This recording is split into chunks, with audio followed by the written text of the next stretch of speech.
হ্যাঁ বন্ধুরা, তোমরা কেমন আছো? আশা করি তোমরা ভালো আছো। চলে আসলাম পূর্ব বর্ধমান জেলার জামালপুরে। আর জামালপুরে কিন্তু একটা সুন্দর মন্দির দর্শন করব, তোমাদের দেখাবো। এটা কিন্তু অনেক পুরনো মন্দির, 1395 সালে কিন্তু স্থাপিত করা হয়েছে। সেই মন্দিরটা আমি তোমাদের দেখাবো। তাহলে চলো ভিতর দিকে যাওয়া যাক। অনেক কিছুই কিন্তু রয়েছে, মন্দিরটা খুব সুন্দরভাবে কিন্তু ডেকোরেট। এ দেখো এই মন্দিরটা, বাবা মুরাদ ঠাকুরজিও মন্দির। এই মন্দিরে কিন্তু তোমরা বাবার একটা আলাদা রূপ কিন্তু তোমরা দর্শন করতে পারবে।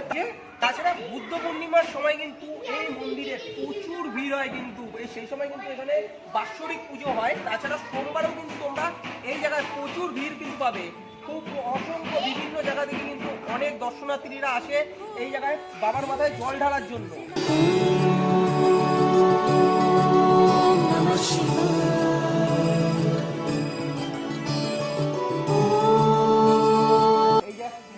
খোলা হয়েছে আর এই মন্দিরে আমরা প্রবেশ করবো।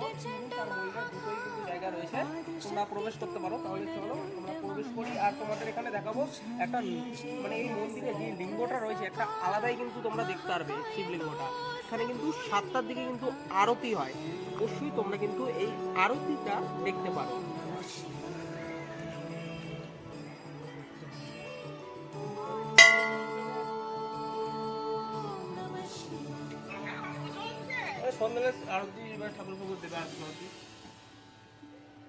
এই মন্দিরের অনেক গল্প রয়েছে, সেই গল্পগুলো জানার জন্য অবশ্যই তোমাদের এই মন্দিরে আসতে হবে। আমি যদি গল্প বলি তাহলে অবশ্যই তোমাদের ভিডিওটা দেখার পরে এখানে আর আসার ইচ্ছেটা জাগবে না। তো অবশ্যই আসো এই জায়গাটায়, এত সুন্দর জায়গা, অবশ্যই তোমাদের কিন্তু ভালো লাগবে। আর গল্পটা শোনার জন্য অবশ্যই ব্রাহ্মণ মশাই রয়েছে, ব্রাহ্মণ মশাইয়ের মুখ দিয়ে শুনলে তোমার কিন্তু ভালো লাগবেই।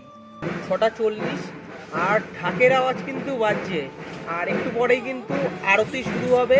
সেই আরতিটাই কিন্তু তোমাদের দেখাবো এই মন্দিরে।